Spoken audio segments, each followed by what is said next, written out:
श्रीराम नमस्कार. आज 7 ऑगस्ट 2022 ध्यान चक्र कुंडलिनी भाग 45. आज्ञाचक्र या चक्राच्या शेवटच्या भागामध्ये आज्ञाचक्रावरचं नियंत्रण किंवा आज्ञाचक्र स्थिरता ही कशी करावी ही एक कृती सांगितलेली होती. ह्या कृतीचा अभ्यास हा वास्तविक रोज करायला लागतो. आता किती जणांनी केला आहे आणि किती जणांनी नाही हे माहीत नाही. आज्ञाचक्र जिथं संपतं, आपण वास्तविक आज्ञाचक्र ते सहस्त्र चक्र ह्याच्यामधला जो रस्ता आहे, याच्यामधील जो मार्ग आहे, हा मार्ग म्हणजे नक्की काय? ध्यान अवस्थेमध्ये षटचक्रांवरती प्रभुत्व कसं मिळवावं, म्हणजे षटचक्र ही जी आपल्या देहामध्ये जी स्थित आहेत ह्याचं नियंत्रण कसं करावं हे आपण थोडक्यात आत्तापर्यंत पाहिलेलं आहे. एखादी बिल्डिंग उभी राहणं, त्या बिल्डिंगमध्ये सर्व गोष्ट, सर्व वस्तू, सर्व भौतिक आपण सजवतो. आणि मागं एका उदाहरणात सांगितलेलं होतं, हेच उदाहरण सांगितलं होतं की त्याच्यामध्ये जर वीज प्रवाह नसेल, वीज प्रवाह हा 2 तऱ्हेने होतो. एक वीज जे तुमच्या भौतिक गोष्टींना प्रकाशमान करते, आणि दुसरी गोष्ट त्या जागेमध्ये, त्या वास्तूमध्ये असलेलं चैतन्य. काय होतं, आपण वास्तुशास्त्रामध्ये ह्या सहस्त्रार चक्र याचा अभ्यास करताना वास्तुशास्त्राचा पण अभ्यास हा आपोआप होतो. की आपण बऱ्याच वेळा असं अनुभवतो की ठराविक ठिकाणी गेलं तर आपल्याला उदास वाटतं, काही ठिकाणी प्रसन्न वाटतं, काही ठिकाणी गेल्यानंतर रागराग होतो. ह्या गोष्टी त्या जागेमध्ये असलेल्या ऊर्जित अवस्थेचं जे परिवर्तन होतं, ऊर्जेमध्ये जे परिवर्तन होतं, आणि आपली ऊर्जा आपल्या देहामध्ये साठलेली किंवा आपला देह आपल्या ऑरामार्फत एक जे वलय आहे आपल्या देहाच्या बाजूला, ते जो प्रकाश हा बाहेर फेकत असतं, तो प्रकाश फेकत असताना समोरच्या जागेतली किंवा समोरच्या वास्तूमध्ये असलेली त्याच प्रकारची प्रकाशमय कंपनं, वास्तूची प्रकाशमय कंपनं, आणि दुसरं त्या वास्तूत राहणाऱ्या प्रत्येक सजीव गोष्टीची परावर्तित कंपना. मग सजीव गोष्टीमध्ये त्या घरामधले व्यक्ती येतात, त्या घरामध्ये लावलेली झाडं येतात, त्या घरामध्ये सांभाळलेले पाळीव प्राणी असतात. या सर्व गोष्टी त्यांचं प्रत्येक देहामधनं, सजीव देहामधनं परिवर्तन होत असतं, आणि त्याला धनभारित ऊर्जा म्हटलेलं आहे. तसंच भौतिक गोष्टीतनं पण एखादा दिवा आहे, एखादा तांब्या आहे, एखादा पलंग आहे, कोच आहे, एखादं चित्र आहे, तर ह्या गोष्टींमधनं सुद्धा धनभारित ऊर्जा ही प्रवर्तित होत असते. आणि ही प्रवर्तित होणारी ऊर्जा जर आपल्या ऊर्जेशी समांतर होऊ शकली नाही, किंवा आपली ऊर्जा त्या उत्पत्ती आणि स्थिती या दोन अवस्थेमध्ये, उत्पत्ती आणि स्थिती या दोन अवस्थेमध्ये त्या जागेमध्ये असलेली ऊर्जा ही आपल्या परिवर्तित ऊर्जेवर हावी होते, ज्याला आपण आपल्या विचारांमध्ये झालेले बदल असे म्हणतो. मंदिरांमध्ये आपण जेव्हा जातो तेव्हा सर्वसाधारण बघा की भगवान श्रीकृष्णाच्या मंदिरात आपण गेलो आहे, तर भगवान श्रीकृष्णाच्या मंदिरामध्ये गेल्यानंतर आपल्याला चैतन्यमय वातावरण अनुभवायला मिळतं. आता हे वातावरण किंवा ती भगवान श्रीकृष्णाची असलेली प्रतिमा किंवा मूर्ती ही ती सुरेख आपल्याला भासते आणि त्याच्यापासनं आपल्यामध्ये जी वैचारिक विचारधारा उत्पन्न होते ही धनभारित कंपनं, पॉझिटिव्ह एनर्जी उत्पन्न करते. हेच जर तुम्ही एखाद्या कालभैरवाच्या मंदिरात गेलात तर तुम्हाला ऋणभारित वाटत नाही आणि धनभारितही वाटत नाही, मधली अवस्था तुमची असते. आपण जेव्हा एखाद्या अशा विशिष्ट देवतांच्या दर्शनाला जातो तेव्हा त्यांचे शक्यतो पाय कधी बघत नाही, नाभी कधी बघत नाही, त्याचा चेहरा हा बघितला जातो आणि या चेहऱ्यावरनं आपण एकंदरीत सर्व अंदाज बांधतो. एखाद्या सुंदर मूर्तीला जर चांदीचे डोळे चिकटवले असतील तर त्याचं लगेच रूप बदलतं. कोल्हापूरच्या देवीचं जर बघितलं तर जेव्हा ती मूळ स्वरूपात दिसते तेव्हा तिचं स्वरूप हे वेगळं असतं आणि जेव्हा डोळे चिकटवले जातात तेव्हाच असलेलं रूप हे वेगळं असतं. स्वरूप म्हणजे मूळ आणि रूप म्हणजे ज्याच्यामध्ये बदल केलेला आहे असं.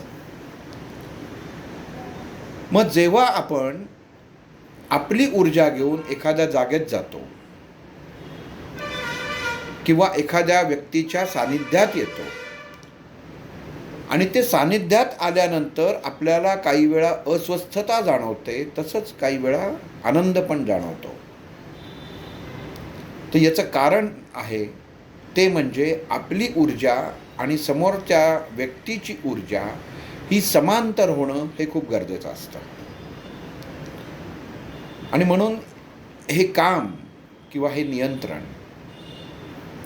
हे सहस्त्र आर दलामार्फत होतं. ह्याला सहस्त्र आर चक्र म्हणण्यापेक्षा सहस्त्र आर दल किंवा शून्य अवस्था असं म्हणणं जास्त योग्य ठरेल.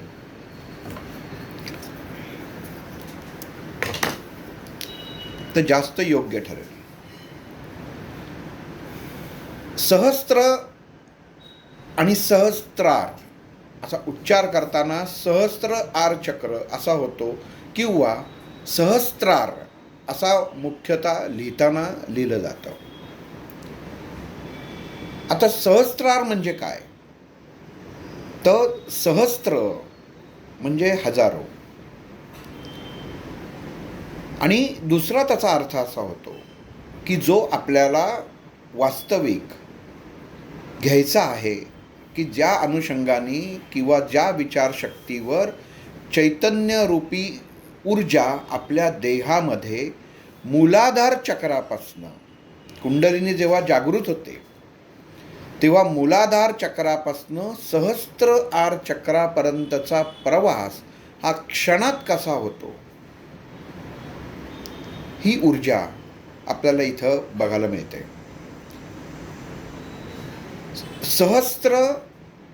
सहस्त्रार या शब्दाचा आपल्याला जो अर्थ पाहिजे तो काय आहे? सह अधिक अस्त्र अधिक आर. सह म्हणजे बरोबर असलेलं, अस्त्र म्हणजे अशा प्रकारचं चैतन्य किंवा अशा प्रकारची ऊर्जा, अशा प्रकारचं तेज की जे केवळ विशिष्ट कारणासाठी विशिष्ट वेळेसाठीच त्याचा वापर होतो आणि ते जागृत करण्यासाठी आपल्याला बीजमंत्र किंवा मंत्रशास्त्राचा आधार घ्यायला लागतो. सह, अस्त्र आणि आर. म्हणजे हे जे आर म्हणजे काय, तर फिरणारी असं टोकदार गोष्ट की जी आरपार जाते. आर पार असा जो शब्द आहे, ही सहस्त्र आर. आर म्हणजे ते टोक की जे पार जातं, म्हणून ते सहस्त्रार असा जो अर्थ आहे. तर चक्र तर काय आहे, तर मनुष्य देहाची ती अवस्था, मनुष्य देहाची ती अवस्था जी मनुष्य आणि भगवंताच्या मध्ये भेटीच्या मध्ये जी पोकळी असे ती भरून काढते आणि या अवस्थेमध्ये मनुष्य देहामध्ये स्थित असलेली षटचक्र, 6 चक्र छेदून कुंडलिनी शक्ती ऊर्जा ही तुमची मूलाधार चक्रापासनं सहस्त्रार चक्रापर्यंत, सहस्त्रार दलापर्यंत येते आणि तुमची अवस्था ही या पृथ्वी तलावावरनं संपवते. म्हणजे तुम्ही हे जीवन सोडून दुसऱ्या जीवनामध्ये किंवा दुसऱ्या दुनियेमध्ये किंवा दुसऱ्या जगामध्ये प्रवेश करू शकता. याला वास्तविक ध्यान म्हणतात. ही अवस्था प्राप्त होणं आणि ही अवस्था येणं हे गरजेचं आहे. ध्यान म्हणजे मनामध्ये विचार न येणं म्हणजे काय आहे, तर ही अवस्था प्राप्त होणे.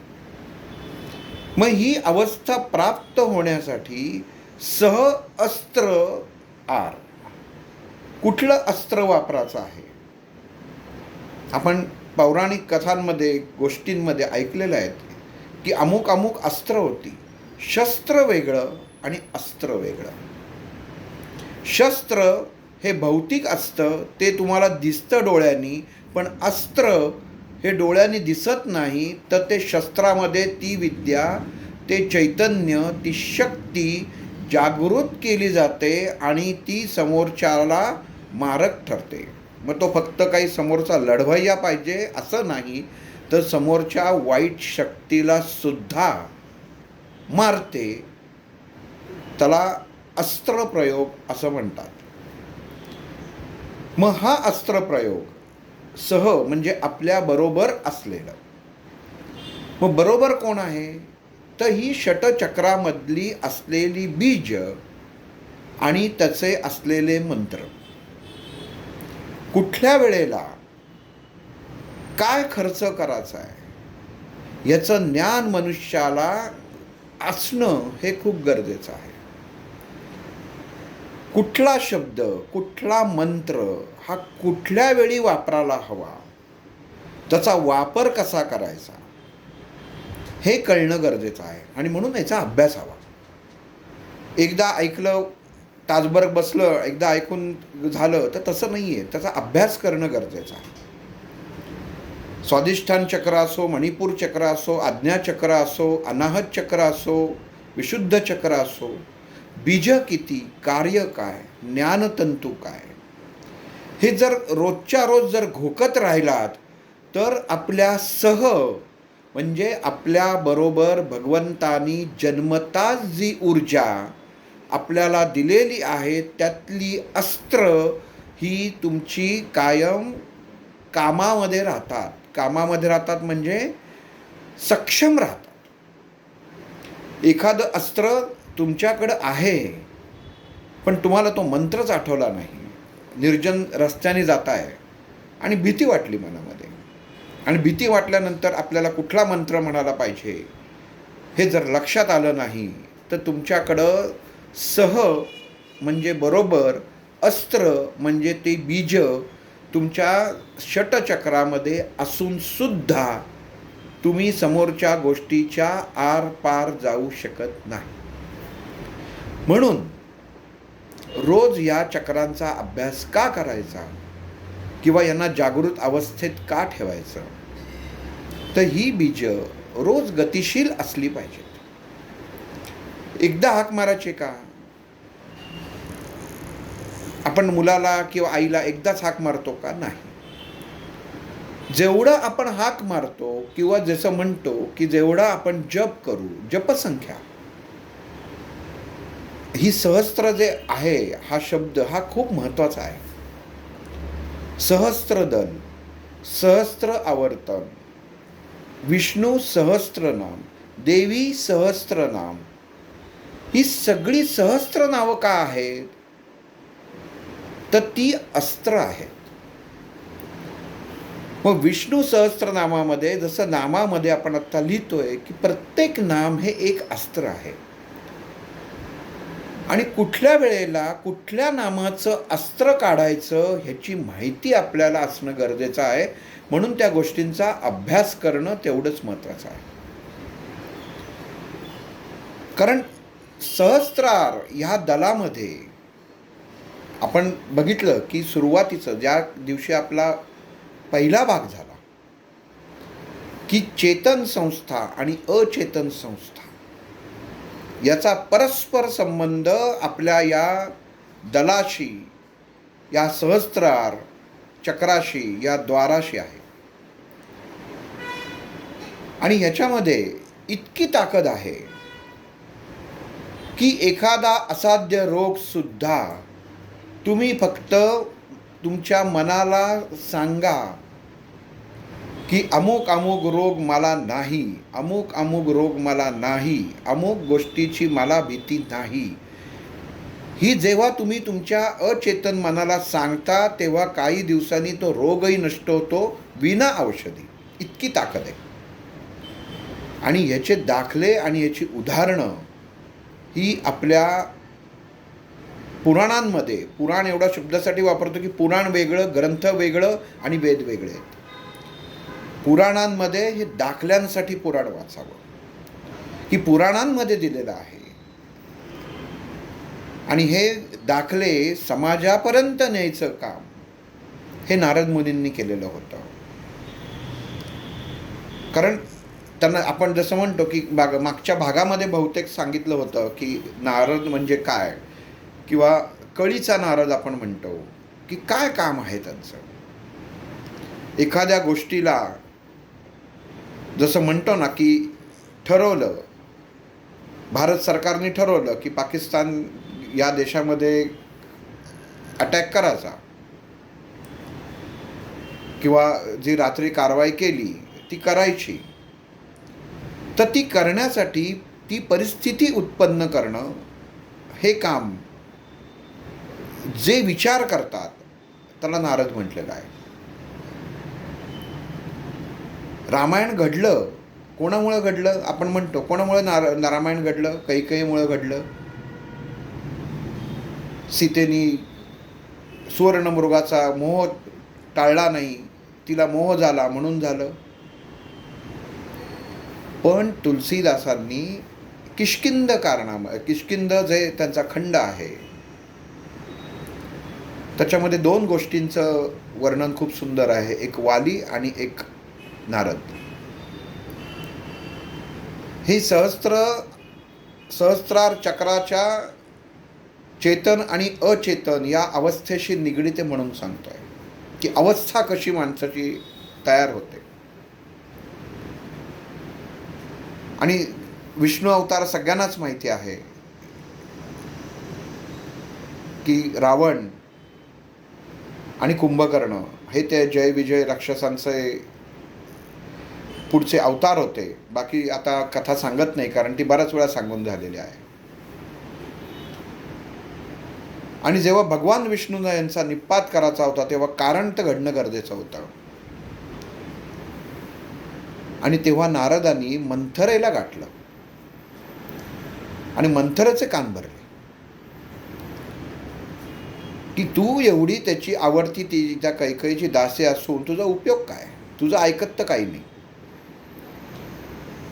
म्हणजे विष ओतलं आणि त्या विषानीच काम केलं. आणि मग पुढची गोष्ट सर्वांनाच माहिती आहे. मंथरेने कैकेयीचे कान भरले की रामाला राज्याभिषेक केला तर तुमच्या मुलाचं काय, भरताचं काय. आणि म्हणून ते दशरथाकडनं वर मागाचे राहिलेले होते तिने त्या वेळेला मागितले. आणि आदल्या दिवशी जी प्रजा, अयोध्येची प्रजा, उद्या आपल्या लाडक्या रामाचा राज्याभिषेक होणार या आनंदात झोपलेली होती, सगळी तयारी झालेली होती. त्या प्रजेला माहीत नव्हतं, त्या वडिलांना माहीत नव्हतं की सकाळी आपल्यासमोर हा प्रसंग येणार आहे. आणि गंमत म्हणजे अशी आहे की आपण ही जे वाचतो ना त्याच्यामध्ये काही काही शब्द हे इतके छोट्या स्वरूपात दिलेले असतात की जेव्हा दशरथ राजाला आता माझ्या मुलाला मी सांगू कसं की तुला वनवासात जायचं आहे, पण सांगणं तर भाग आहे. आणि त्याला दशरथाला ही कल्पना नव्हती की आपल्या मुलाचं रिस्पॉन्स काय येईल, त्याच्याकडनं काय कळेल, प्रतिक्रिया काय येईल. आणि जेव्हा तो सांगतो तेव्हा प्रभू रामचंद्रांचं एकच वाक्य रामायणात दिलेलं आहे, बास एवढंच. बघा, हे सांगायचं उदाहरण कारण असं आहे की अचेतन संस्थेला नियंत्रित करायचं असेल तर त्याला खाद्य देता कामा नये. प्रभू रामचंद्रांनी तेव्हा जर ते खाद्य दिलं असतं की असं कसं, आणि पुढं जर चर्चा केली असती तर त्याचा उपयोग झाला असता का. भले त्यांनी 4 शब्द त्याच्यात पुढे वाढवले असते, पण नारदांनी अगदी बरोबर, कळीचा नारद, कळ कुठं दाबायची हे कळलं की बरोबर पुढच्या सर्व गोष्टी सहजरित्या प्राप्त होतात. आणि मग कैकेयीला सांगितलं, मग भरताला बसवलं. आणि हे गरजेचं किती होतं बघा, कारण ही घटना झाली नसती तर त्या रावणापर्यंत राम पोचलेच नसते. म्हणून ही घटना घडणं गरजेचं होतं. म्हणून आणि 3 जन्म अगोदर, म्हणजे हीच घटना गंमत म्हणून सांगतो आता एक ह्याच्यात हा आलाय भाग, की जेव्हा कुंभकर्ण रावणाचा निरोप घ्यायला जातो लढाच्या वेळी शेवटी, तेव्हा तो ही रावणाला ह्या नारदाच्या गोष्टीची आठवण करून देतो. म्हणजे गंमत बघा, आपण जे पाहतो किंवा रामायण पाहिलंय, कारण त्या जय विजयमध्ये एक कुंभकर्ण हा विजय होता आणि जय हा रावण होता. आणि तो रावणाला आठवण करून देतो की भैया, म्हणजे तेव्हा त्याचा भाऊ आपण असं समजू, उच्चार तेव्हा त्याच्यामध्ये एक महत्त्वाचा नाही, की 3 जन्म अगोदर जर तुला आठवत असेल आणि आपल्याला शाप मिळाला असेल तर ज्यावेळी रघुवंशामध्ये विष्णूचा जन्म होईल तेव्हा राक्षस कुळाचा नाश होईल आणि ती अवस्था आता तयार झालेली आहे हे तू ओळख. हे कुंभकर्ण रावणाला सांगतो. कारण गंमत अशी असते की जेव्हा एखादी गोष्ट घडते, हे उदाहरण सांगायचं कारण असं की मनुष्याचं भाग्य ती सटवाई लिहिते असं म्हणतो, तर त्या भाग्यामध्ये अगोदरच सगळ्या गोष्टी लिहिलेल्या असतात. आणि ह्या लिहिलेल्या असलेल्या गोष्टी ह्या कशा पुढं लिहून ठेवलेलं सगळं आपोआप घडत जातं हे कळतं. आणि हे कळण्याबरोबरच इथं अजून एक गंमत अशी आहे की काही ठिकाणी आपण विचार करतो, हो का, म्हणजे आत्ता जर हे जर तुम्ही ऐकलं तर म्हणाल तुम्ही की मग काही करायलाच नको, मी कशाला काम करू. जर माझ्या भाग्यामध्ये बसून जर जेवण असेल किंवा मी माझ्या भाग्यामध्ये जर राजयोग असेल तर मला काही करायची गरजच नाही. किंवा मी अति कष्ट करून जर माझं जीवन व्यवस्थित घडणारच नसेल तर मी काम का करू. म्हणजे जर भाग्यात लिहिलेलं जर 100% खरं असेल तर माणसाने कशावर विचार ठेवावा. म्हणून सुबुद्धी आणि कुबुद्धी म्हणजे कर्म हे तुमच्या योजून दिलेल्या, तुमच्या लिहिलेल्या सर्व ज्या गोष्टी आहेत त्याच्यामध्ये 10% भाग हा कुबुद्धीचा ठेवलेला आहे आणि 90% भाग हा सुबुद्धीचा आहे. भगवंत तुम्हाला प्रत्येक वेळी सांगत असतो की इथं चुकताय, पण मनुष्य अहंभावानी, या विकारांनी, काम, क्रोध, मोह, मत्सर, माया या विकारांमुळे या गोष्टीपासून लांब राहतो आणि स्वतःचं कर्म स्वतःच्या हाताने बदलतो. कारण तो सुद्धा अधिकार भगवंतानी त्याचं भाग्य लिहिताना मनुष्याच्या भविष्यामध्ये लिहून ठेवलेलं असतं. आणि हीच गोष्ट कुंभकर्णाने रावणाला सांगितली की तू चुकलास. मनुष्याचं पहिलं काम आहे अर्थ. जो फक्त अर्थ हे मनुष्याला सकाळच्या वेळेत करणं गरजेचं असतं, अर्थकारण. दुसरं कारण आहे धर्म. दुपारच्या वेळेपासून संध्याकाळपर्यंत तुम्हाला धर्माचं आचरण करणं गरजेचं आहे. आणि तिसरं आहे काम, जी गोष्ट रात्री करणं गरजेचं आहे. हे त्रिसूत्री असताना, हे 3 सूत्रांचं गणित असताना तुझ्या एवढा तू विद्वान असून तू ही गोष्ट विसरलास आणि कामांध झालास आणि तुझ्यामध्ये सत्वगुण असून ते नष्ट झाले आणि रज आणि तम गुणाला तू वाव दिलास. हे कुंभकर्णाने रावणाला सांगितलं. व पुढं रावण त्याला भावासाठी सांगतो की शास्त्र शिकवत असशील तर शास्त्रात असं पण दिलं आहे की भाऊ कितीही चुकलेला असो, दुसऱ्या सख्या भावानी त्याला त्या संकटामध्ये मदत करणं असं धर्म सांगतो, असंही दिलेलं आहे. आणि शेवटी कुंभकर्णाला कळतं याला सांगून उपयोग नाही, कारण मनुष्य जेव्हा स्वतःच्या विनाशतेकडे जातो, स्वतःच्या पायावर धोंडा मारून घेतो, तेव्हा त्याला ही अचेतन संस्था सहज मार्गाने, सरळ मार्गाने जाऊ देत नाही. वालीचं उदाहरण याच्यामध्येच किष्किंध कांडामध्ये दिलेलं आहे.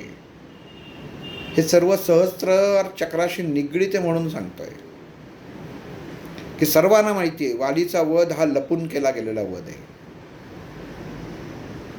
आज त्याच्यामध्ये जे संशोधन केलं गेलं, विविध प्रकारचे त्याच्यामध्ये मतं प्रदर्शित केली गेली की रामासारख्या व्यक्तींनी लपून, झाडामागं लपून त्या वालीचा वध केला.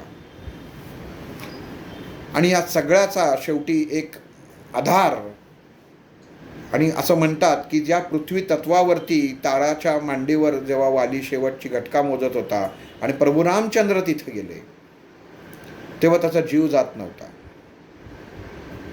कारण त्याला कळत नव्हतं की भाग्यामध्ये माझ्या जर लिहिलेलं आहे तर हे मरण माझं असं माझ्या नशिबी कसं आलं, याचं उत्तर जोपर्यंत प्रभू रामचंद्र देत नाहीत तोपर्यंत मी माझा जीव सोडणार नाही. कारण जी व्यक्ती जो आदर्श म्हणून मानला जायचा, ज्याची पूजा केली जाते, जो पूजनीय आहे, अशा व्यक्तीकरण हे आचरण व्हावं, ह्याच्यासारखी दुर्दैवासारखी गोष्ट नाही. ही खंत वालीला तेव्हा लागलेली असते. आणि तेव्हा असं म्हणतात, आता हा जर तरचा भाग आहे की शास्त्रामध्ये एक अनुमती दिलेली आहे. आणि उदाहरणार्थ शोध वेदांच्या मूलतत्व, ह्याच्यामध्ये मला डॉक्टरांनी सांगितलं शोध वेदांचा मूलतत्व असं पुस्तक आहे. त्या पुस्तकामध्ये मनूच्या प्रवासापासून सर्व आत्तापर्यंत घडणाऱ्या गोष्टी दिलेल्या आहेत. त्यामध्ये असं दिलेलं आहे की एखादं जनावर हिंस्त्र होतं किंवा एखादं हिंस्त्र हत्तीचं त्याच्यात उदाहरण दिलं आहे की हिंस्त्र हत्ती असेल तर त्याच्या समोर जाऊन त्याच्याशी लढण्यात हा मूर्खपणा असतो. म्हणून त्याला आधी आमिष दाखवून त्याला खड्डा करतात आणि त्याला जाणीव करून देत नाहीत की तू आता फसणार आहेस किंवा तू अडकणार आहेस. आणि तो पालापाचोळा वगैरे टाकून खाद्य तिथं ठेवतात आणि असं परिस्थिती निर्माण करतात की तो येऊन तो हत्ती त्याच्यात अडकेल आणि त्याला पकडतात किंवा मारतात. तसं मनुष्याच्या बाबतीत हे शास्त्रामध्ये लिहिलेला आधार आहे की ज्या क्षणी वालीच्या हातून कृती झाली तेव्हा त्याची बुद्धी ही हिंस्त्र झालेली होती. कारण संशोधनाचा आधार थोडंसं विषय बदल होतोय, पण हे सांगणं गरजेचं आहे की सुग्रीव आणि वाली दोघं भाऊ होते आणि वालीनी सुग्रीवाची बायको पळवलेली होती. पण सर्वांना माहिती आहे की हीच कृती सुग्रीवाने पण केलेली होती, तरी रामाने त्यांना साथ दिली होती. हा भाग रामायणामध्ये किंवा रामायणाचा अभ्यास करताना हा वेगळा म्हणजे चर्चा करण्यासारखा आहे. फक्त सहस्त्रार चक्राशी ह्याचा काय संबंध, तर आपल्या देहामध्ये आपल्या विचारांमध्ये एखादा हिंस्त्र विचार जरी आला, चुकीचा विचार जरी आला, तरी तो नष्ट करायची ताकद आपल्या चैतन्यमय शक्तीमध्ये ह्या चक्रांमध्ये असते.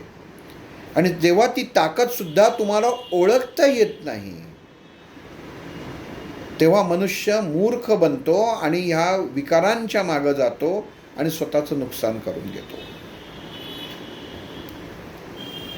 ह्या सहज अजून एक उदाहरण सांगतो कसं हे काम करतात, हे सहस्त्रारचं दल कसं काम करतं. कारण पहिल्या दरवाजावरतीच तुम्हाला परत जिथनं सुरुवात होती तोच दरवाजा आता परत उघडला जाणार आहे की चेतन आणि अचेतन संस्था, की जिथं इथं मनुष्य कधी हवी होऊ शकतो, मनुष्याची ताकद का वाढवायची. एवढे साधू संत हिमालयात जाऊन का बसतात, साधनं करायला एवढी ठिकाणं नाहीत का, तिथं का बसतात. असं काय आहे अशा ठिकाणी की निर्जन ठिकाणी मनुष्य जातो आणि तिथं साधनेला बसतो. तर त्याचा सरळ सरळ संबंध ह्या सहस्त्रार चक्राशी आहे की जेव्हा तुम्हाला तुमच्या विचारधारामध्ये जर काही तुम्ही मेंदूला खाद्यच दिलं नाही, विचारांना खाद्य दिलं नाही, तर मनुष्य देहातली ऊर्जात्मक शक्ती ही 1000 पटीने वाढते. ध्यानाने मनुष्याच्या जे ध्यान करतात, जे साधना करतात, त्या व्यक्तींचे जर चेहरे बघितले तर ते तेज त्यांच्या विशुद्ध चक्रा ते आज्ञा चक्रापर्यंत झळकत असतं. ते तेज त्यांच्या चेहऱ्यावरती ओसंडून वाहत असतं. हे सांगायला लागत नाही की हा मनुष्य योगी आहे, तर ते त्याच्या चेहऱ्यावरती दिसतंच. कारण जी तो साधना करतो त्या साधनेतनं उत्पन्न होणारं हे तेज आहे, ही कल्पना आहे. मग हे साधू वगैरे तिकडं का जातात, कारण अचेतन संस्थेला कमांड देणं, एक आदेश द्यायला तुमच्या मनामध्ये विचार उत्पन्न होत नाहीत. आजूबाजूला असलेलं वातावरण, आपण जेव्हा एखाद्या ठिकाणी निर्जन स्थळी जातो तेव्हा बघतो की आजूबाजूला कोणीच नाही आहे, तेव्हा मनुष्याची ताकद ही स्वतःचीच ताकद आपण वापरतो. आणि याचं उदाहरण एक अतिशय उत्तम उदाहरण असं आहे की सहस्त्रार चक्रामधली अचेतन संस्था कसं काम करते. 1000 अस्त्रांचं, 1000 हत्तीचं बळ कसं त्या मनुष्याच्या देहामध्ये उत्पन्न होतं. क्षणात ती अवस्था आपल्याला प्राप्त करायची, शून्य अवस्था. सहस्त्रार दलाचा दुसरा अर्थ आहे शून्य अवस्था निर्माण करणं. म्हणजे मी माझा देह, माझ्या देहामध्ये असलेलं चैतन्य विसरणं, काहीच नाही. माझ्यामध्ये असलेली एखादी उणीव की मला जर दिसत नाही आहे, तर हे माझ्या मनामध्ये असलेली उणीव आहे की माझ्या मनामध्ये बॅक ऑफ माइंडला, माझ्या विचारधारामध्ये ती रुजवत झालेली आहे की मला दिसत नाही. आणि ह्याच्यामुळं आपल्या शरीराचा अवयव हा कमकुवत बनतो की तुला दिसत नाही आहे. पण अचेतन संस्था ह्याला भर घालायचं काम करतं. मन सांगतं तुला दिसत नाही आहे, पण अचेतन संस्था सांगते उगाच बघायला जाऊ नकोस, बघायला गेलास तर त्याच्यामधनं तुझा घात होईल. आणि अशा तऱ्हेने मनुष्य अजून ढासळतो. म्हणून ह्या कृती जे आहेत जेव्हा तुम्ही आपला देह स्वच्छ करता, काम, क्रोध, मोह, मत्सर, माया, अहंकार हे जेव्हा सोडता, तेव्हा मनुष्य परत आपल्या देहाकडे येतो आणि आपल्या देहांमध्ये असलेल्या त्या अचेतन संस्थेशी एकरूप होतो की आता मला तुझ्यामध्ये काहीतरी वेगळं लिहायचं आहे. आणि जे दिसत नाही, जे समोर नसतं, तिथं तुम्हाला काहीतरी दिसायला लागतं. म्हणजे जी गोष्ट समोर नाहीच आहे पण ती असते, तुम्हाला ती ज्ञात होत नाही, त्याचं तुम्हाला ज्ञान होत नाही, पण ती दिसायला सुरुवात होते. तेव्हा तो एकरूपतापणा, त्या अचेतन संस्थेची मनाचा असलेला एकरूपपणा हा आपल्याला जाणवतो आणि हे एकरूप होणं म्हणजेच ध्यान लागणं आहे. आणि ही शक्ती कसं काम करते? 1000 गुणा शक्ती आपल्या देहामध्ये वाढवते. एखाद्या गोष्टींमध्ये आपण बघत असतो की एखादा मनुष्य दोरखंड लावतो आणि विमान ओढतो किंवा एक ट्रक ओढतो. तो कसं ओढतो? नुसतं ताकदीने, नुसतं वजन वाढलं, नुसतं खाऊन पिऊन त्यांनी जर त्याची ताकद वाढवली आणि त्याच्यावर अख्खं विमान तो हलवू शकेल, अख्खा ट्रक हलवू शकेल, की जो हलवण्यासाठी कितीतरी हॉर्स पॉवरचं दुसरं इंजिन लागतं. मग हे तो काम कसं करतो? तर ह्या अचेतन संस्थेमार्फत ते काम करतो. कारण त्याला सांगणारा कोण नसतं. मला याचं उदाहरण सांगतोय की 2 मित्र असतात, अतिशय घनिष्ठ मित्र, एक 11 वर्षाचा आणि एक 5 वर्षाचा, पण दोघांची मैत्री अतिशय उत्तम असते.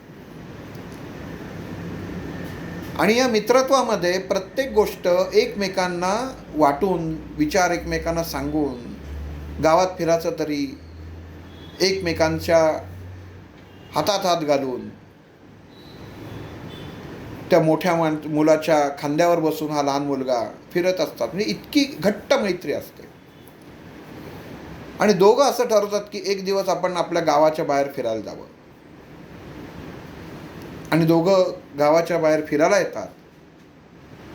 आणि फिरता फिरता त्या मोठ्या मुलाला लघुशंका लागते. त्या लहान मुलाला तिथंच थांबायला सांगतो. तो म्हणतो मी इथं बाजूला लघुशंका करतो. आणि तो त्या जागी लघुशंका करायला जातो आणि तिथे एक खोल विहीर असते. आणि तो बघतो की काय, अरे इथं तर विहीर दिसते, म्हणून तो डोकावतो आणि डोकावताना त्याचा तोल जातो आणि तो त्या खोल विहिरीत पडतो. आणि जसा पडतो तसा तो त्या मित्राला हाक मारतो. हा मुलगा लहान असतो, 5 वर्षाचा मुलगा असतो. तो येतो, तो बघतो की माझा मित्र खाली पडलेला आहे आणि खूप आरडाओरड करतो की याला वाचवा वाचवा, खाली हा पडलेला आहे. आणि कोणीच येत नाही, कारण आजूबाजूला कोणी नसतंच. आणि तो बघतो की तिथं एक बादली आणि दोरखंड तिथं पडलेला आहे. दोरीला म्हणजे बादलीला दोरखंड बांधून तिथं बाजूला पडलेला आहे. आणि तो वरनं त्या खालच्या मित्राला, जो पाण्यात पडलेला असतो, त्याला आवाज देतो, मी बादली सोडतोय, तू त्या बादलीला धर. आणि तो 5 वर्षाचा मुलगा त्या दोरखंडाने बांधलेली बादली त्या खोल विहिरीत सोडतो. खोल शब्द खूप महत्त्वाचा आहे. आणि त्या मित्राला सांगतो तू पकड. आणि त्या पकडल्याबरोबर ती 5 वर्षाचा मुलगा ती दोरी ओढायला लागतो. पाठीमागे येतो आणि जोरात दोरी, जेवढा जीव खाऊन ओढता येईल तेवढं तो ओढायला लागतो. आणि काही मिनिटात त्याच्या लक्षात येतं आहे की आपला मित्र बाहेर आलेला आहे. आणि ती दोरी तो पूर्ण म्हणजे बादली बाहेर ओढतो आणि त्यातनं तो मुलगा, त्याचा मित्र जो 11 वर्षाचा असतो, तो वाचतो आणि बाहेर येतो. दोघंही गावात येतात. आणि गावात आल्यानंतर घडलेली गोष्ट ही घरी सांगितलं जाता. आणि वडील त्या मुलाला खोटं बोललास म्हणून मारतात. आणि का मारतात?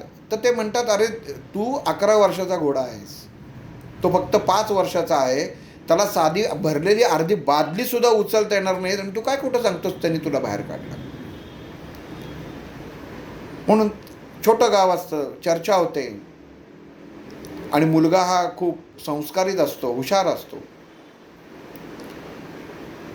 आणि खोटं बोलतायत म्हणून वडील मारतायत हे कळल्यानंतर पण एक गावामध्ये एक माणूस असतो, तो म्हणतो की माझा तुमच्या मुलावरती पूर्ण विश्वास आहे, पण गणित काही मला सुटत नाही आहे. हा खोटं बोलत नाही आहे इथपर्यंत नक्कीच खरं आहे. फक्त प्रश्न माझ्या मनामध्ये एवढाच आहे की एवढ्या 5 वर्षाच्या मुलांनी हा साधी बादली उचलू शकणार नाही, तर ह्यांनी ह्या मुलासकट खोल विहिरीतनं, कारण खोल विहिरीतनं जेव्हा ओढलं जातं तेव्हा ताकद खूप वापरायला लागते, कसं बाहेर काढलं.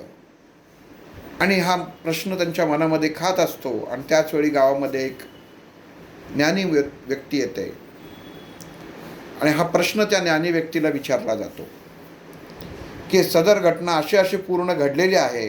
मग ते म्हणतात की त्या मुलांना दोघांना माझ्यासमोर बोलवा आणि मला ती घटना परत सांगा. आणि जशी घडली तशी घटना पूर्ण त्या ज्ञानी माणसाला सांगितली जाते आणि तो ज्ञानी मनुष्य हसायला लागतो. तो हसायला लागल्यावरती इतर लोकांना काही कळतच नाही की हसतायत का. ते म्हणतात खूप सोपं आहे. ह्या मुलांनी ह्या 11 वर्षाच्या मुलालाच काय अशी 2 मुलं सुद्धा त्या विहिरीतनं बाहेर ओढली असती. त्याचं कारण असं की त्या क्षणी त्याला कोणी सांगणारं नव्हतं की तू हे करू शकत नाहीस.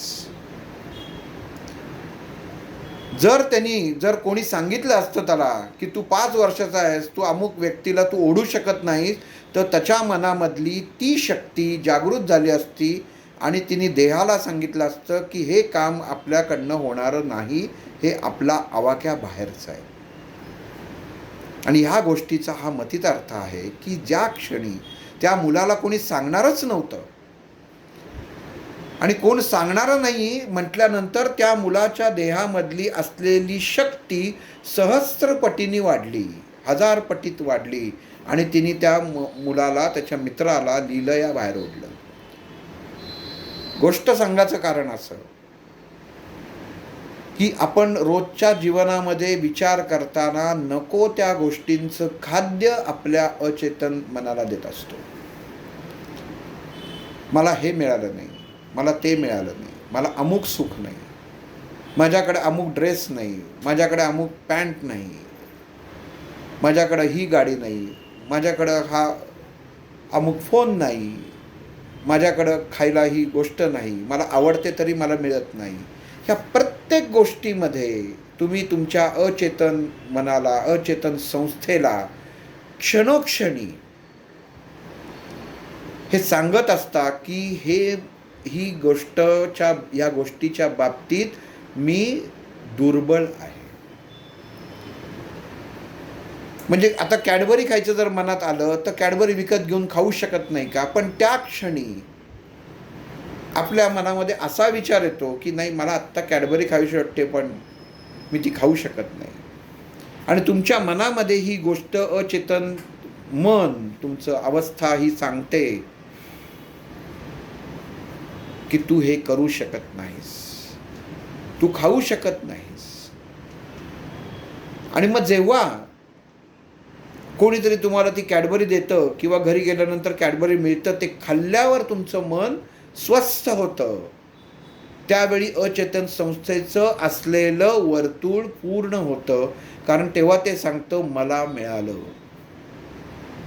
पण ह्याच्यामध्ये हे जे अंतर आहे, सकाळी 10 वाजता समजा विचार आला आणि 4 वाजता प्राप्ती झाली, तर ह्याच्यामध्ये अचेतन संस्था जे तुमच्या विचारांवरती ठोके घालतं, ठोके मारतं, त्यांनी तुमच्या शरीरातल्या निर्माण होणाऱ्या शक्तींचा, ऊर्जेचा ऱ्हास होतो. 10वा आहे हे दारू प्यायचे, हे नॉनव्हेज खायचे, हे पावभाजी खायचे, हे तिथं नेऊन ठेवा म्हणजे तो कावळा शिवेल. कधी विचार केला का की फक्त जीव अडकला म्हणजे काय. तर हे अचेतन अवस्था ही कधीपर्यंत बघा कार्यान्वित होते. मनुष्याचा देह जाळला पण आहे 10 दिवसापूर्वी, पण तरीही ही अवस्था त्या 6 पायऱ्या चढापर्यंत काम करत असते. जर गती मिळाली नाही, जर अडकून बसला, तर तो फिरत राहतो. म्हणून मग आपण त्याला तो देतो. आपण म्हणतो कावळा आला, कावळ्याने दारू प्यायली, कावळ्याने नॉनव्हेज खाल्लं, कावळ्याने गुलाबजाम खाल्ले, कावळ्याने अमुक खाल्लं. याचा अर्थ असा की तुमचं अचेतन मन, जी गेलेली व्यक्ती असते, त्याचं ते मन त्या अन्नामध्ये अडकलेलं असतं. आणि जीवनामध्ये कायम लक्षात ठेवा की मनुष्याचा जीव हा फक्त आणि फक्त अन्न आणि अर्थ या 2च गोष्टीत अडकतो. त्यात अर्थ हा 2 नंबरावर येतो, पण अन्नामध्ये सगळ्यात पहिली गोष्ट अन्न. अन्नामध्ये जीव अडकतो. अन्न, पाणी, पाणी पण अन्नामध्ये आलं.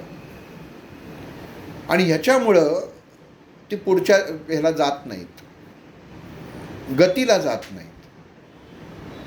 ती गती त्यांना मिळत नाही. कारण जीवनामध्ये, म्हणून कधीही लक्षात ठेवा, कोणी खायला मागितलं, तुम्ही खाणं पहिलं द्या. का आपण जे दान करतो त्याच्यामध्ये अन्नदान हे का महत्त्वाचं किंवा 1 नंबरावर का आहे? नंबरावाईज आपण हल्ली सवय लागलेली आहे. तर सर्वश्रेष्ठ अन्नदान का मानलेलं आहे? कारण या अन्नदानामार्फत एखाद्या जीवाचा तुम्ही मोक्षाकडं न्यायचा दरवाजा उघडता. आणि ते अन्नदान तुम्ही जर तुमच्या हाताने केलं तर सर्वश्रेष्ठ आहे. पैसे देऊन केलं तर त्याची किंमत शून्य. अमुक ठिकाणी त्याच्यामध्ये जर आज मंदिरात गेलं, 1001 रुपये अन्नदानाची पावती करा, अर्थ नाही. 2च माणसांचं अन्न तुम्ही घरातनं तयार करून तिथं नेऊन द्या, बाहेर बसलेल्या माणसाला द्या. ते तुमच्या 1,00,000 तुम्ही जर पैसे देत असाल 1,00,000 रुपये, तर त्याच्यापेक्षा सर्वश्रेष्ठ होतं. कारण तिथं परस्पर संबंध तुमच्या अचेतन संस्थेचा आणि जो पिंड ते घेत असतो त्याच्याशी समोरासमोर येतो. कारण अदृश्यात होणारी कृती ही बल निर्माण करत नाही, आणि दृश्यात निर्माण होणारी कृती ही बल निर्माण करते. एखाद्या व्यक्तीला भुकेला लागला, जर तुम्ही त्याला 1 रुपया दिला तर तो नमस्कार करतो, पण त्यांनी त्याचं पोट भरत नाही. पण जर तुम्ही त्याला खायला दिलात तर तो खाल्ल्यानंतर त्याच्या चेहऱ्यावरचं हास्य बघा. ही ह्याला झालं म्हणतात तृप्ती. ही तृप्ती चेहऱ्यावरती, तुमच्या जीवावरती येणं खूप गरजेचं असतं. म्हणून विचारामध्ये सहस्त्र हे अस्त्र का म्हटलेलं आहे? अन्न हे त्यातलं या सहस्त्र दलांमधलं पहिलं आहे, ते म्हणजे अन्न, अन्नदान. अचेतन संस्थेला अन्नदान. तुम्हाला त्याच्यात नसेल, आपल्यातला 1 घास प्राणी पक्ष्यांना द्या, आपल्यातला द्या, उरलेला नका देऊ, उरलेला नंतरचा द्या. उरलेलं देणं म्हणजे आधी तुमच्या जीवाचं तुम्ही तृप्ती करता आणि मग नको म्हणून तुम्ही देता. तर त्याला अर्थ नाही. जेव्हा तुम्ही समोरच्याला दान द्याल, समोरच्याला काहीतरी द्याल, तेव्हा आधी त्यांना द्या आणि मग तुम्ही खा. त्यांची तृप्ती जर भागली तरच तुम्ही द्या. त्यांना विचारा. उदाहरणार्थ आपण धरू असं की 4 वडे आणलेत आणि समोर व्यक्ती आली. आपण म्हणतो त्याला अर्ध दे. मला 4 आणलेत, त्यातला अर्धा त्याला दे. 1 देऊ नको, किंवा 1 दे, दुसरा देऊ नको, मला 4ही खायचे. म्हणजे तुमचं मन अडकलं. आणि हा विचार तुमच्या मनामध्ये नुसता उत्पन्न होणं म्हणजे तुमच्या सहस्त्र आर चक्रामधला पहिलं पाकळी, दरवाजातली पहिलीच पाकळीवरती तुम्ही कोसळून पडण्यासारखं आहे. आधी तुला काय जे पाहिजे ना तू घे, उरलं तर ते मी खाईन. कर्णाने कधीही दान देताना ही गोष्ट केलेली नाही. त्यांनी अगोदर समोरच्याला जेवढं पाहिजे तेवढं दिलेलं आहे, म्हणून तो सर्वश्रेष्ठ होता. युधिष्ठिर पण दान करायचा, पण कर्णाचं दान हे सर्वश्रेष्ठ मानलं गेलेलं आहे, कारण तो समोरच्याला जेवढं पाहिजे तेवढं द्यायचा. आणि याची गोष्ट आहे, आपल्याला सगळ्यांना माहिती आहे की दानाचं महत्त्व काय. मागं सांगितली, परत एकदा सांगतो की अर्जुन आणि श्रीकृष्ण फिरायला जात असताना एका ठिकाणी एका गावामध्ये जातात आणि बघतात की इथं माणसं सगळी भुकेनी व्याकुळ आहेत, गरिबी खूप आहे. आणि श्रीकृष्ण अर्जुनाला म्हणतो, त्यांच्यासाठी काहीतरी कर तू. आणि श्रीकृष्णाला अर्जुन विचारतो, काय करू, तू सांग, मी ते करतो. आणि श्रीकृष्ण अर्जुनाला सांगतो की तुझ्या योग्यतेचं असेल, पण यांची कायमची चिंता मिटली पाहिजे, असं तू कर. आणि अर्जुन समोर जो एक पर्वत असतो, तो बाणाने तो पर्वत सोन्याचा करतो. आणि तो सोन्याचा केलेला पर्वत वटहुकूम काढतो की उद्यापासून सकाळी अमुक 4 तास तुम्ही तिथं या, त्या पर्वतावरच्या सोन्याचं मी दान माझ्या स्वहस्ते करीन, असं सांगतो तो. श्रीकृष्णालाही आनंद होतो, अर्जुनालाही. आपण आता कॉलर म्हणता येत नाही, पण अशी मान ताठ होते, चला मी केलं, 4 तास उद्यापासनं इथं कामाला, ठीक आहे म्हणतो. आणि ही घटना घडते, तो पर्वत संपतो. पर्वत संपल्यानंतर असेच अर्जुन आणि श्रीकृष्ण फिरायला जात असताना समोरनं कर्ण येतो. आणि श्रीकृष्ण कर्णाला म्हणतो की अरे कर्णा, हे गावातली लोकांना खूप आर्थिक गरज खूप आहे, तर तू काहीतरी कर. आणि कर्ण श्रीकृष्णाला विचारतो की तुम्ही सांगाल ते मी करतो, काय करू सांगा. आणि श्रीकृष्ण सांगतो की मी हीच गोष्ट अर्जुनाला सांगितली होती. त्यांनी एका बाणामध्ये समोरच्या पर्वताचा सोन्याचा केला आणि स्वहस्ते रोज 4 तास उभं राहून, उन्हात उभं राहून या गावकऱ्यांना वाटप केलं. कर्ण म्हणतो ठीक आहे. तोही भात्यातनं बाण काढतो आणि त्या पर्वताच्या शेजारी अजून एक पर्वत असतो, त्याला मारतो आणि सोन्याचा पर्वत तयार करतो. आणि सोन्याचा पर्वत केल्यानंतर अर्जुनाच्या मनामध्ये प्रश्न उत्पन्न होतो, मी 4 तास उभा राहिलेलो आहे, आता हा किती वेळ उभा राहतो बघू. आणि ते सोन्याचा पर्वत उभा केल्यानंतर कर्ण आपल्या रथातनं उतरतो, भगवान श्रीकृष्णाच्या जवळ येतो, त्यांचे पाया पडतो आणि भगवंताला म्हणतो की हे वासुदेवा, मी माझं काम केलेलं आहे, हा पर्वत सोन्याचा केलेला आहे, आता ज्याला जेवढं पाहिजे सोनं ते त्यांनी घेऊन जावं, कारण मी त्यांना उभं राहून द्यावं ह्या योग्यतेचा मी नाही. गोष्टीमधलं अर्थ असा आहे की कर्णाने दान देताना, म्हणून तिथं श्रीकृष्णाने जी वचनं सांगितली आहेत किंवा श्रेष्ठत्वाची वचनं सांगितलेली आहेत, तिथं कर्ण 1 नंबरला का आहे, त्याचं कारण हे आहे. अर्जुनाने सोन्याचा पर्वत केला, पण 4 तास रोज असं दान केलं, म्हणजे त्याच्यात लिमिटेशन आणलं, माझ्या मनाप्रमाणे मर्यादा आणली. आणि ह्यांनी सोन्याचा पर्वत निर्माण केला, पण त्याच्यामध्ये कुठल्याही प्रकारचं यत्कंचित सुद्धा आशा आकांक्षा अपेक्षा न ठेवता तो त्या क्षणी त्या गावकऱ्यांच्या स्वाधीन केला की तुम्हाला जेवढं पाहिजे तेवढं तुम्ही घ्या, माझी त्याच्यात कशातच अपेक्षा नाही. हे दान झालं. म्हणून दान देताना सुद्धा किंवा अन्नदान द्यायचं कधीही देताना, कधीही लक्षात ठेवा, खूप महत्त्वाची गोष्ट आहे. एखाद्या गोष्टीमधनं आपण जसं 7:30 असते, गुरुबळ कमी हातात घाल पुष्कराज, बुधा खराब आहे हातात पन्ना घाल, हे असे गोष्टी करत असतो, तेव्हा कायम लक्षात ठेवावं, अन्नदानासारखं सर्वश्रेष्ठ पुण्य तुम्ही जीवनामध्ये कमावू शकणार नाही. एक पोळी तरी काहीतरी गोष्टींबरोबर, म्हणजे तुम्ही गुळाचा खडा द्या, तूप द्या, जे तुम्ही खाता, ही गोष्ट खूप महत्त्वाची आहे. जे तुम्ही खाता ते ताजी गोष्ट तुम्ही कोणाला तरी द्या. एक पोळी आपण द्यायला हरकत नसते आणि रोज द्यावी. समोरचा व्यक्ती आपण काही वेळा विचार करतो, धडधाकट दिसतोय, कामधंदे करून कमवायला काय झालं, असंही करतो.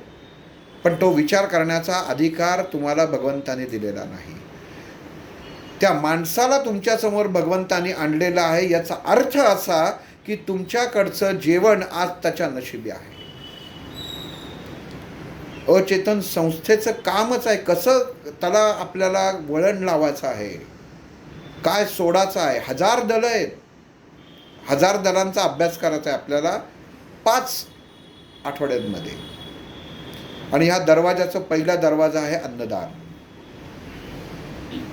की जीवनामध्ये ती ऊर्जा उत्पन्न व्हायला पाहिजे. कारण सगळ्यात जास्त ऊर्जा ही अन्नामधनं ट्रान्सफर होते किंवा रिसीव होते, म्हणजे समोर जाते किंवा घेतली जाते. म्हणून कायम लक्षात ठेवा, आपण भोजनाला बसताना सुद्धा ताटाभोवती पाणी फिरवतो, चित्राभोवती घालतो आणि मग जेवायला बसतो. याच्या पाठीमागे शास्त्रही आहेत की तुमच्या सहस्त्र आर चक्रामध्ये असलेली अचेतन संस्थेची कंपनं स्थिर करणं गरजेचं आहे. आणि ही कुठल्या स्थानावरती आहेत, हे स्थान कुठं आहेत, एक चित्र दाखवतो की त्या चित्रातनं कळेल की आपल्या देहामध्ये मनुष्याने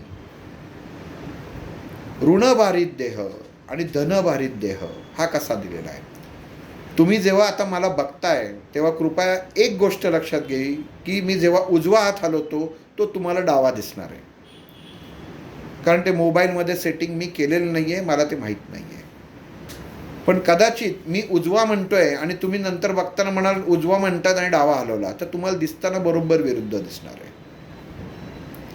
तर तुम्हाला मी चित्र दाखवतो की सहस्त्रार चक्र आपल्या मेंदूपाशी म्हटलं, मेंदूपाशी म्हटलेलं नाही आहे.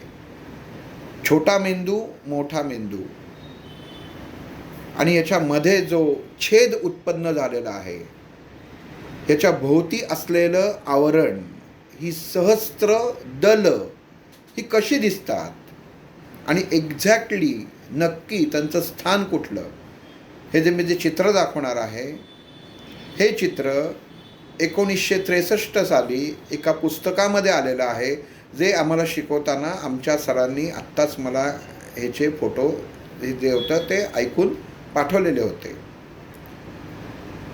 कारण हे आम्हाला तेव्हा त्यांनी दाखवलं होतं. पुस्तक खूप जाड आहे, त्यामुळे त्याची मला काही मी त्यांना सांगू शकत नाही की तुम्ही मला ते द्या. पण जे त्यांनी मला जेवढं द्यायचा प्रयत्न केला किंवा दिलेलं आहे तो एवढं मी तुमच्यापर्यंत पोहोचवण्याचा निश्चित प्रयत्न करतो. तर चित्र मी तुम्हाला दाखवतो आणि कसं ओळखायचं हेही सांगतो. चेहऱ्याचं चित्र वेगवेगळं. एकच मिनिट हा, एक दोघांचं हे जर चित्र पाहिलं तर असं दिसेल की एका बाजूने बघा, ह्याला मिशा आहेत, अर्धा चेहरा तुमचा जो आहे हा वेगळा आहे आणि एका बाजूचा चेहरा हा पण वेगळा आहे. आणि ही जी वरची आहेत ही दल आहेत. ही सर्व सहस्त्र, सह अस्त्र हा शब्द कोरून ठेवा. सहस्त्र म्हणायचं नाही आहे, सह अस्त्र तुमच्या देहामध्ये अचेतन संस्थेमध्ये एवढ्या आपल्याला परमेश्वराने जन्मताच ही जागा दिलेल्या आहेत. एक एक जे लिहिलेली आहेत बीजं, ही सगळी बीजं तुमच्या षटचक्रांची बीजं आहेत. ही शक्ती परमेश्वराने जन्मताच आपल्याला दिलेली आहे, ज्याचा वापर आपण करत नाही. तुम्हाला त्यांनी जन्मताच दिलं की कशापासून तुझं संरक्षण करायचं आहे हे दिलेलं आहे. आणि ही सर्व बीजं या देहामध्ये, या सहस्त्रारमध्ये कुठल्या ठिकाणी ते बीज स्थित आहे हे दिलेलं आहे. थोडं पुढं घेऊन दाखवतो त्याच्यात. आता व्हिडिओमध्ये नंतर दिसेल की नाही मला जरा थोडं अवघड वाटतं आहे, पण ज्यांना पाहिजे असेल त्यांनी फोन करावा आणि आपल्या ग्रुपवरती मी हा फोटो पाठवतोच. आणि हे जे निम्मा भाग आहे हा शरीरातला, हा एका बाजूनी जो भाग ज्या ठिकाणी केस आहेत हा धनभार झाला. मनुष्याच्या देहामध्ये जिथं जिथं केस आहेत ती जागा आपण मागच सांगितलं ती आपल्याला आपलं एक हिटसिंग शरीरातली ऊर्जा नियंत्रित करण्यासाठी भगवंतानी त्या त्या ठिकाणी केसांची उत्पत्ती केलेली आहे. केस तिथं दिलेले आहेत. केस नाही, केस. तर त्यामुळं ही आकृती लक्षात ठेवणं. आणि ही जी दलं आहेत, आता हा मधला जो पॉईंट आहे, हा मधला बिंदू, हे ह्या दलाचं मधलं बिंदू आहे. म्हणजे हा देठ आहे, कमळाचं हे देठ आहे. याला 0 पॉईंट असं म्हटलं जातं. सहस्त्रार चक्रामधलं 0 मधला हा जो भाग आहे तो, तर ह्याला 0 हा बिंदू म्हटलं जातं. आणि ह्या बिंदूच्या भोवती ही सर्व बीजं फिरत असतात. हा 0-1 हे सहस्त्रार, आणि हा दुसरा जो पाठीमागच्या बाजूला दिसतोय तो आपल्या एक्झॅक्टली पाठीमागे इथं येतो. की आशीर्वाद देताना हात समोरच्या माणसाचा, आध्यात्मिक माणसामध्ये जो सर्वश्रेष्ठ आहे, जे गुरुतत्व बाळगलेले आहेत, त्यांचा जेव्हा हाताचा पंजा आपल्या माथ्यावरती पडतो तेव्हा इथं नाही होत, तो इथं पडतो. की तो हा 0 चक्राचा दरवाजाचा बिंदू, हा सहस्त्रार 0 बिंदू, हा 0 अवस्थेतला दरवाजाचा बिंदू. इथनं दरवाजा येतो. की ह्या दरवाजावर हा दिसताना तुम्हाला फक्त पुढं काढून दाखवला आहे, हा वास्तविक बिंदू आपला इथं पाठीमागा आहे. त्याच्यावरती हात जेव्हा तुम्ही ठेवता तेव्हा तुमच्या देहामध्ये एका क्षणात तुमच्या हातामध्ये ऊर्जा जागृत होते. आत्ता तुम्ही प्रयोग करण्यासाठी कसा करायचा, मागच सांगितलं की आपल्या डोक्यावर हात असा ठेवायचा नाही आहे, पण आपल्या ह्या 0 बिंदूवरती जर तुम्ही हात ठेवलात, आपले हात दोन्ही आपल्या देहामध्ये, आता मी हा हात हलवतोय म्हणजे एक ऊर्जा माझ्या ह्या उजव्या हातामध्ये निर्माण झालेली आहे. तर ही ऊर्जा आपल्याला 0 अंशामध्ये न्यायची आहेत, म्हणून फक्त हात आपल्याला एकमेकांवरती घासायचे आहेत. आणि जेव्हा तुम्ही हात हे घासा आणि तुमचा हा जो तळवा आहे, हा तळवा फक्त बरोबर मागच्या बाजूला तुम्ही ठेवा. आणि 10 सेकंदात तुम्हाला जाणवायला लागेल की तुमच्या हातामधनं आणि त्या 0 बिंदूच्या दरवाजामध्ये एक प्रकारची ऊर्जा देवाणघेवाण करायला लागलेली आहे. जाणवते का? तळ हात पाठीमागं ठेवायचा, इथं ठेवायचा, हे लक्षात ठेवा. हा पॉईंट वर नाही येता कामा, इथं. हां. आणि तिथं हा जर ठेवलात, हा 10 सेकंद तुम्हाला फक्त ठेवायचा आहे. 10 सेकंदाच्या वरती ठेवायचा नाही. त्याचं कारण असं की ह्या बिंदूमध्ये क्षणोक्षणी कसं परमेश्वराने सोय अशी केलेली आहे की मनुष्य चुकला तर चुकला म्हणून लगेच त्याचं प्रायश्चित्य नाही. तसं देहामध्ये जर एखादी ऊर्जा आली तर ती ऊर्जा परस्पर नायनाट करायचं काम हा बिंदू करतो. इथं का ठेवतात सद्गुरू किंवा ह्याच्यामध्ये हात? कारण ज्या ठिकाणी, ज्या बिंदूपाशी ऊर्जा एकत्रित होते आणि तुमच्या बाहेरच्या असलेल्या शक्तींना नायनाट करते, ते हे स्थान आहे. म्हणून इथं शिखासुद्धा इथं ठेवताना ते करतात, त्याला अँटिना आपण म्हणतात. बऱ्याच ठिकाणी त्याला अँटिना असा एक आता विनोदाने त्याला म्हटलं जातं त्या शिखेला. की का ठेवतात? तर ऊर्जेचा स्रोत.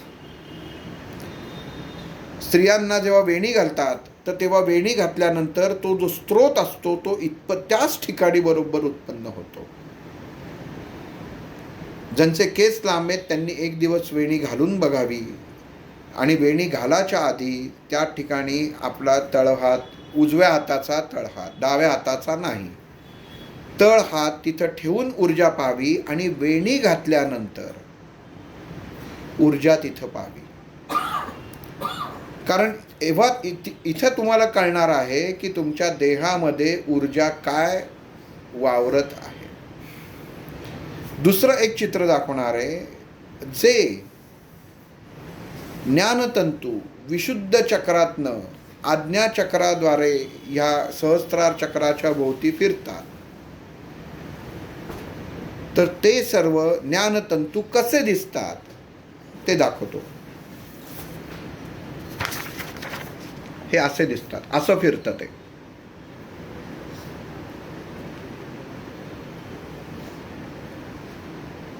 हे जे प्रत्येक आहे हे ज्ञानतंतू तुम्हाला दिसतात. आणि ह्याच्यावरती हे जे चित्र आहे हे जर तुम्ही समोर लावून जर तुमचं आज्ञाचक्राला बरोबर तुम्ही समोर धरलं, आज्ञाचक्राच्या समोर डोळे समोर जर आणलेत, तर तुम्हाला तुमचं सहस्त्रार चक्र चार्जिंग, जसा मोबाईल चार्जिंग करतो तसं चार्जिंग करता येतं. आणि जेव्हा तुम्ही हे चार्जिंग करता तेव्हा तुमच्या डोळ्याला रज आणि तमगुण हे वेगळे होतात. आणि ह्याच चक्राभोवती तुम्हाला एक अदृश्य वलय तयार झालेलं दिसतं. ते त्या चक्राची दुसरी बाजू आहे. हे त्याच्या पाठीमागं जर हे बघितलं, ह्याला दिसतंय का? हे जे चक्र आहे तर याच्या वलय दिसतंय का? बाजूला पुसटचं वलय आहे? नाही, वलय आहे, आकृती आहे, दिसतेय. हां, ही एकदम बघितली सहज तर ती दिसत नाही. पण जेव्हा तुम्ही बघता, दिसलं का हे एकबोट आहे? हां, तर ही जेव्हा तुम्ही नुसतं एकदा बघता तर तेव्हा तुम्हाला ती नजरेसमोर येत नाही. पण जेव्हा तुम्ही डोळ्याची अवस्था ही तुमच्या आज्ञाचक्राशी समांतरित होते तेव्हा त्याच्या बाजूभोवती असलेली कमळाची दलं ही तुम्हाला स्पष्ट दिसतात. आणि ही अवस्था म्हणजे काय आहे तर आपल्याला आपल्या समोरच्याच्या बाजूला आपल्याला जे दिसत नाही ती कंपनं आपल्याला पाहायचा प्रयत्न आपल्या सहस्त्रार दलामार्फत करायचा आहे. म्हणून ह्या आकृती ह्या ज्या आहेत, ही जी अस्पष्ट दिसणारी जी आकृती आहे ही जसजसं तुमचं नियंत्रण होईल, एकरूपता होईल, तशी ती आकृती आता तुम्हाला प्रिंटआउट काढून दिलेली आहे. तर ती आपोआप ठळक होत राहते, आपोआप ठळक होत जाते. याचा अनुभव तुम्हाला घ्यायचा आहे की मला समोरच्या गोष्टीमध्ये काय दिसतंय, समोरच्या व्यक्तींमध्ये काय दिसतंय, हे तुमच्या सहस्त्रार चक्रातल्या बीजाला तुम्ही कमांड द्यायचं की मला समोर जे दिसत नाही आहे ते मला बघायचं आहे. आणि ते दिसण्यासाठी तुम्हाला हे जे ज्ञानतंतू आहेत, इथं सत्वगुण लिहिलेलं आहे की हे सत्वगुण तुम्हाला दिसत आहे, तर याच्यावरती हे समोर भिंतीवर लावून केंद्रित करायचं आहे. आणि जेव्हा तुमची नजर याच्यावरती केंद्रित होईल तेव्हा आपोआप तुम्हाला ही रज आणि तमगुण म्हणजे रज तमगुण म्हणजे काय आहे तर तुम्हाला जे नको आहे, मनुष्याला आपल्याला आपण तांदूळामध्ये खडे आले तर तांदूळ काढत नाही बाजूला, तर खडे बाजूला काढतो. पण ते खडे आपल्याला नजरेस येणं गरजेचं असतं. पिशवीत तांदूळ येतात आणि त्याच्यात खडे पण असतात.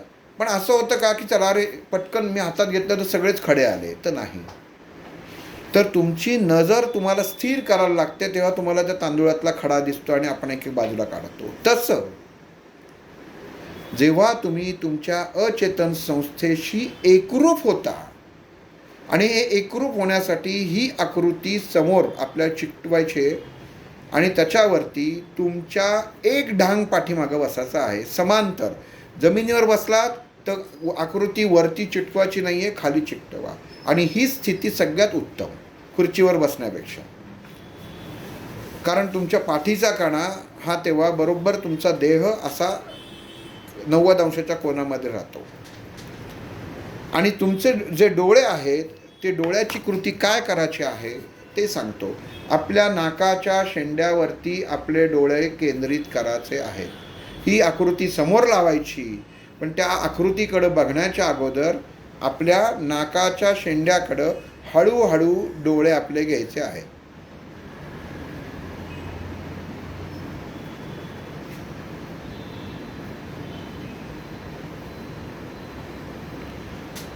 आणि त्या शेंड्यावर घेतल्यानंतर तिथं मनात 10 आकडे मोजायचे आणि परत त्या शेंड्यापासनं पाठीमागं आपल्याला नॉर्मल स्थितीमध्ये जायचं आहे. ह्या 2 गोष्टी करायला सुरुवात केली तर तुम्ही सहस्त्रार दरवाजाच्या उंबरठ्यावरती उभं राहू शकता. सहस्त्रदलामधलं हा जो पहिला चैतन्याचा हा अन्नाचा भाग आहे. अन्नदान करायची सवय ही आत्तापासनं ठेवायला गरजेचं आहे. कारण तुमच्या षटचक्रांमध्ये ती कंपनं उत्पन्न निर्माण होणं गरजेचं आहे, जी जेव्हा तुमचं आत्मा तुमचं शरीर सोडेल तेव्हा त्याला सहजगत्या गती प्राप्त होईल. फक्त एवढंच आहे का तर नाही. मनाची स्थिरता, मनाची चंचलता, मनाची अस्वस्थता या कृतीतनं कमी होते. कारण दान द्यायची, अन्नदान ज्याच्यामध्ये सर्वात जास्त आकुंचन शक्ती असते ती शक्ती तुम्ही मोकळी करता. ज्याच्यात मी जास्त अडकतोय ती शक्ती तुम्ही मोकळी करता. म्हणून अन्नदान हे सर्वश्रेष्ठ दान सांगितलेलं आहे. आणि तुम्ही अन्नदान, मी आज 2 अन्नदान पोळ्या केल्या तर तुम्ही काहीच करत नाही. हे फक्त तुमचा देह हा करून घेत असतो. ही भावना तुमच्या मनामध्ये क्षणोक्षणी राहणं गरजेचं आहे. आज इथं थांबवतो. पुढच्या भागी परत दुसरा भाग. श्रीराम.